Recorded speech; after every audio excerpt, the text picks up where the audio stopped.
কোভিডের দ্বিতীয় ঢেউয়ে সুনামির আশঙ্কা হু হু করে বাড়ছে সংক্রমণ। সর্বকালীন রেকর্ড দেশে, তবু একাংশ মানুষের মুখে নেই মাস্ক। শুক্রবার গোমতী জেলার মাতাবাড়ি ব্লকের বিভিন্ন বাজার এবং শপিং মলগুলিতে মাস্ক না ব্যবহার করা ব্যক্তিদেরকে জরিমানা ও সচেতন করল ডিসিএম কাবেরী নাথ। তিনি জানান, সকলের মধ্যে সচেতনতার জন্যই এই ধরনের অভিযান। রাজ্যে কোভিড সংক্রমণ বৃদ্ধিতে গোমতী জেলার জেলাশাসক তরুণীকান্তি দেবনাথ এবং উদয়পুরের মহকুমা শাসক অনিরুদ্ধ রায়ের তত্ত্বাবধানে প্রতিদিনই চলছে সচেতনতামূলক অভিযান। আজকে আমাদের মেইনলি আমরা বেরিয়েছি যাতে মানুষকে কিছুটা সচেতন করা যায়।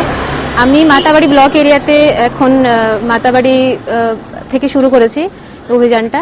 তো মোটামুটি দেখছি যে মানুষের মধ্যে সচেতনতা ভালোই আছে। গত কালকে আর গত পরশু দিন 2 দিন মানে সংক্রান্তি আর নববর্ষের 2 দিন আমাদের এক্সটেন্সিভলি মাইকিং করা হয়েছে পুরো এরিয়াতে, যাতে এই সোশ্যাল ডিস্টেন্সিং আর মাস্ক জিনিসটা মেনটেন করে চলা হয়। তো আজকে জাস্ট বেরিয়েছি দেখার জন্য যে মানে মানুষ সেটা মেনটেন করছে কিনা। তো যতটা দেখলাম মোটামুটি ঠিক আছে, বাট এখনো অনেকেই লাগায় না বা অনেকেই সোশ্যাল ডিস্টেন্সিং, যেমন একটা হোটেল মাতাবাড়ির এখানে দেখলাম প্রচন্ড ভিড় ছিল। আচ্ছা যাই হোক, বলার পর ওরা বুঝেছে ব্যাপারটা। তো এখন আমাদের প্রতি সপ্তাহে একটা দিন ধরা হয়, মানে নির্ধারণ করা হয়েছে যাতে ওটা মাস্ক এনফোর্সমেন্ট ডে, ওই দিন বেরিয়ে সবাইকে ফাইন করা হবে। আর জাস্ট ফাইন করাটা আমাদের ইন্টেনশন নয়। এই যেমন দেখুন, এই গাড়িতে একটা মানুষের এখনো মাস্ক নেই।